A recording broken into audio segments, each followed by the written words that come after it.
Mes frères, quand j'étais enfant, je n'aimais pas perdre. Je sais que je ne suis pas le seul. Il faut bien qu'il y en ait qui perdent.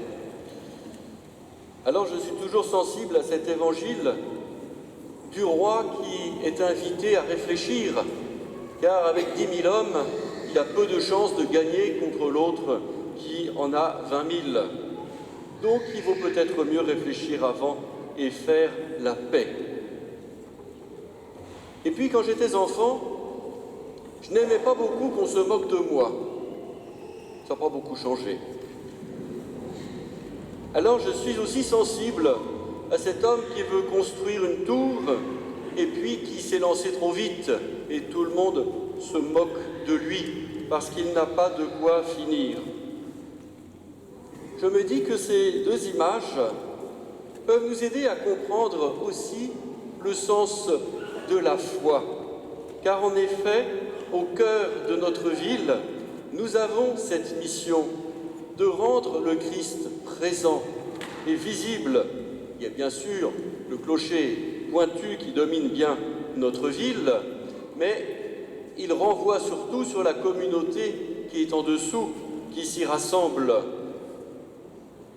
Alors, si on peut se moquer de nous parce que nous ne faisons pas ce que nous disons, ou bien si l'on se moque de nous parce que nous semblons submergés par tous ceux qui vivent autrement, sans Dieu, sans foi, sans morale, alors, en effet, nous serons les plus malheureux.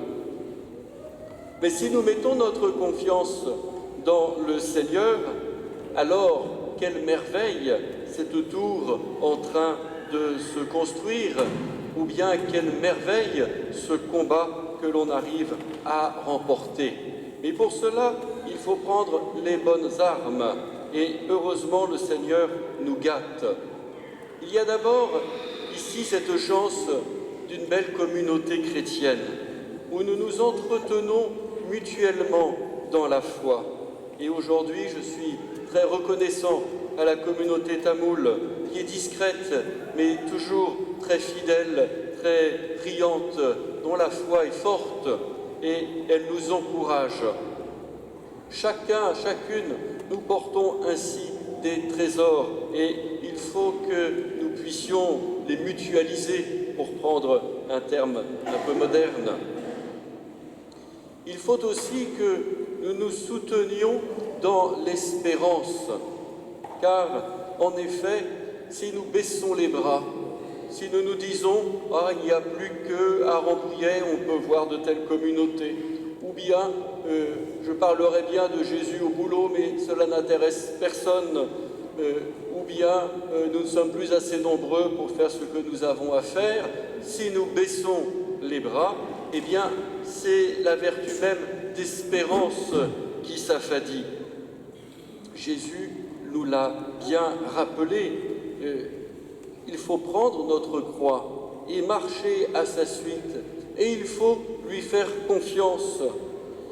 Il y a là encore dans notre communauté des signes forts et très encourageants.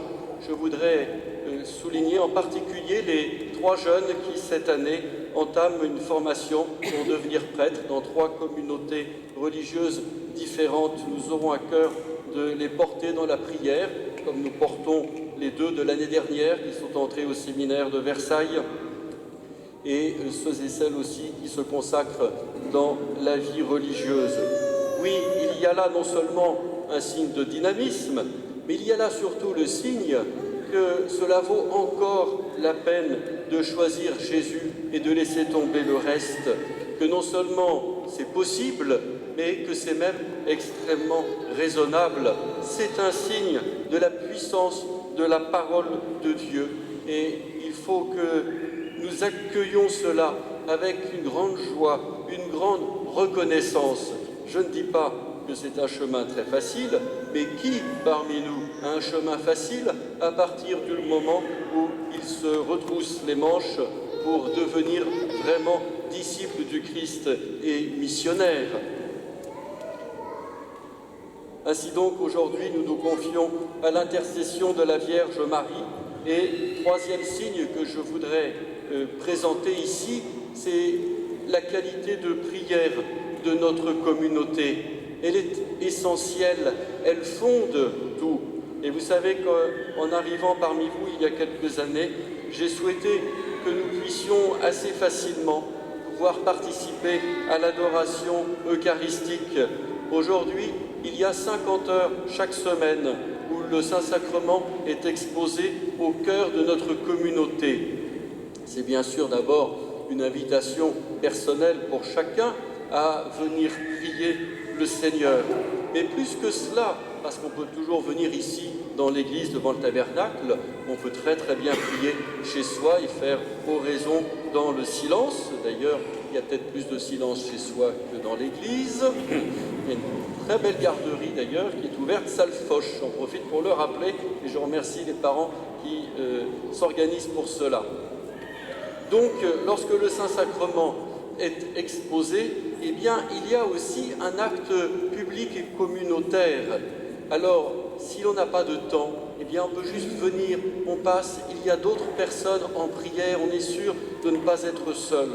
Mais si on peut s'engager de façon un peu plus prolongée et régulière, eh bien, vous pouvez entrer dans cette grande chaîne d'adorateurs.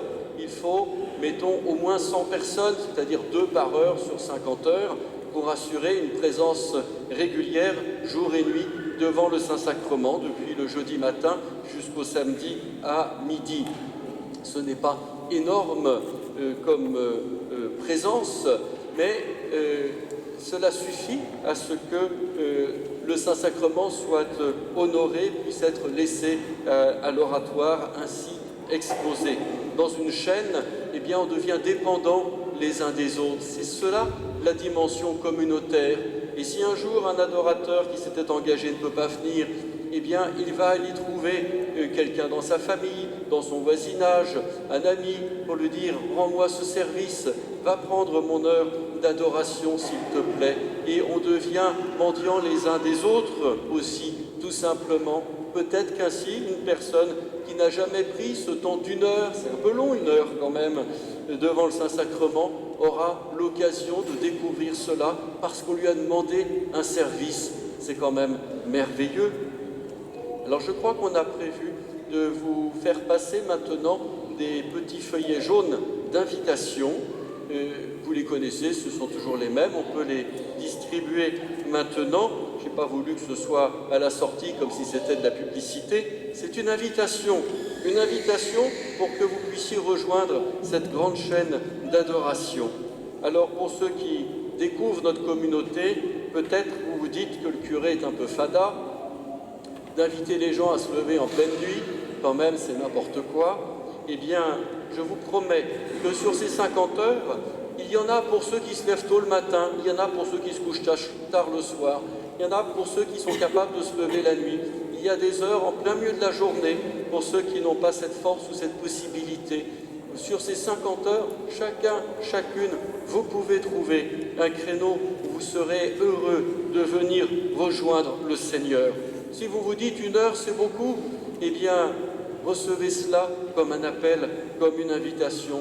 Oui, c'est vrai, au début ce sera beaucoup, et puis petit à petit, eh bien, la prière s'approfondit.